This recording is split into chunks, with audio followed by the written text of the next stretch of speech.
Hey guys, it's me, DC the Purple Diva, and welcome back to Chronicles of an Artsy Autism Mom. Before I get started, either somewhere over here or somewhere over there are all the ways to reach me on social media, including here.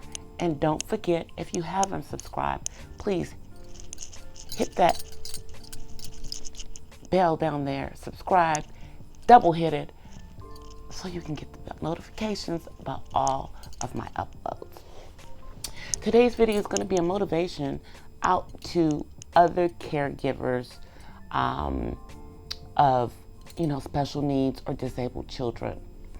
And as most of you know, if you've been subscribing to my channel for a minute, I am the mother of a 24-year-old on the autism spectrum.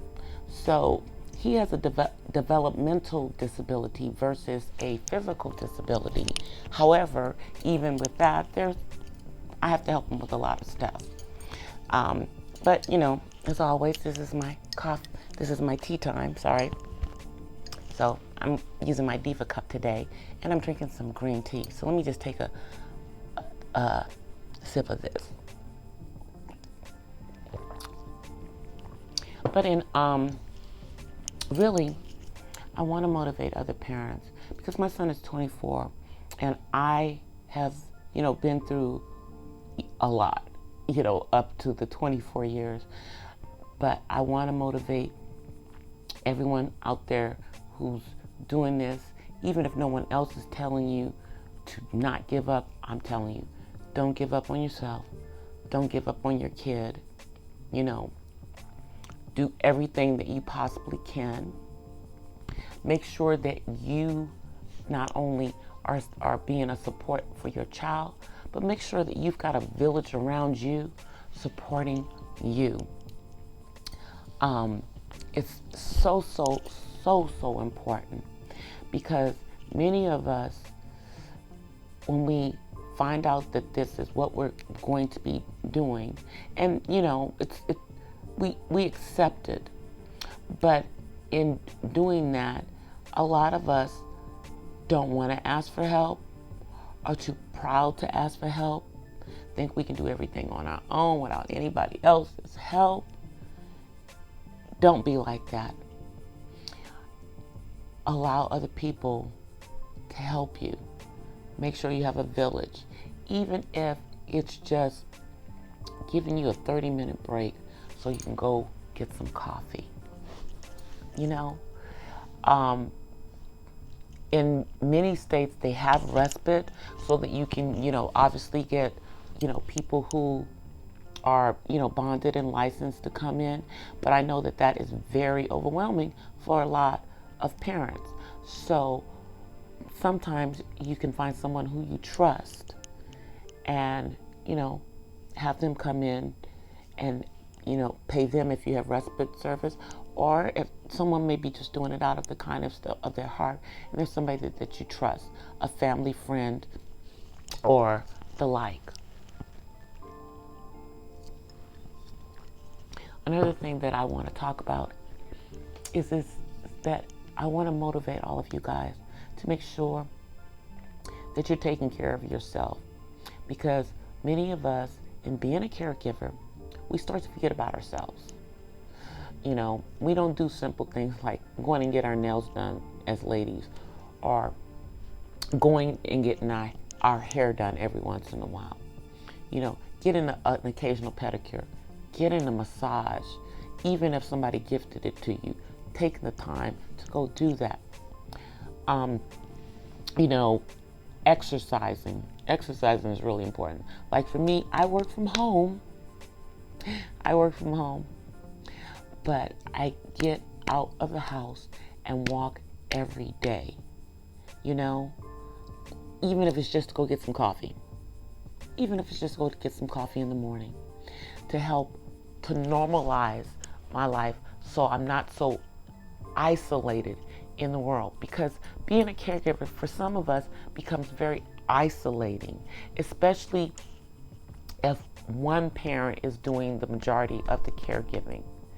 And a lot of the times when you're dealing with a special needs child or a disabled child, sometimes even if the parents are physically together, it generally is just that one person ends up doing more of it. So, in saying that if you are the main caregiver, give yourself a break. Give yourself, breaks. Don't beat yourself up. Don't think that that you are being a bad mom or a dad because you need a little bit of time for yourself. That's being a human being. That's being a human being. And I want to motivate you guys to make sure that you do that self-care. I'm going to give you guys just a little story, because I know for many of us, what we thought our lives would be probably has changed in having a child with a special needs. So I want to talk a little bit about that. When I was actually pregnant with my son, I was in the studio, I was singing, I was doing a lot of musical stuff, session work, because, I thought I was going to be a singer. Having a baby, I didn't think that was going to change that. I was incorrect about that, because once my son had his autism diagnosis, obviously having him, period, changed my life. But once he had the autism diagnosis, that kind of changed a lot of stuff that I was doing, or I'll say delayed it. Because even in being a caregiver, you have to find time for the things that you like to do. Like, I love painting. I love doing art. I still do that. And one of the ways that I'm able to help my son is I'm now getting certified in art therapy, because that's something that's good for not just people on the autism spectrum, but just, for people with disabilities or adults with disabilities in general. And because I'm good at that, I'm going to use something that I love doing and incorporate that into things that I do with him, but it will also motivate me to start doing more of my art myself, and not losing that part of myself. Another thing, because I'm, really into music, I encourage my son in that, but I'm also using, I'm going to get trained in music therapy and use that to also incorporate that into things with him. But in saying that, I'm saying that things that I thought were going to be, things that I was going to, go out there and do as a living are still part of my purpose. I've just repositioned how they are part of my purpose in my life with my son. So if you've got things that you love doing, things that you like to do, don't lose those things when you become a caregiver. Those are things that will probably help to keep you sane, because I know it can be overwhelming. I know that it can be overwhelming, and that's why I am on here and share so much of, where I am now, and am coming on here as a parent who's on the other side, because a lot of you have children that are younger. My son is an adult. He still needs me, but because of things that we did with him when he was younger, he does have a little independence. But eventually he's going to have more independence as we keep to help him moving forward. But I know that there can be, ups and downs in being a parent. I know we don't like people, pitying us, because these are not pity parties. This is a praise party. I just want you guys to know that all of you are wonderful parents, and I know that you are doing everything that you can for your child. You are being that child's advocate and their activist. Because for most of us who have a special needs child, we're automatically an activist for whatever the special needs. In my case, it happens to be autism for my son. So yeah, I am definitely an autism activist.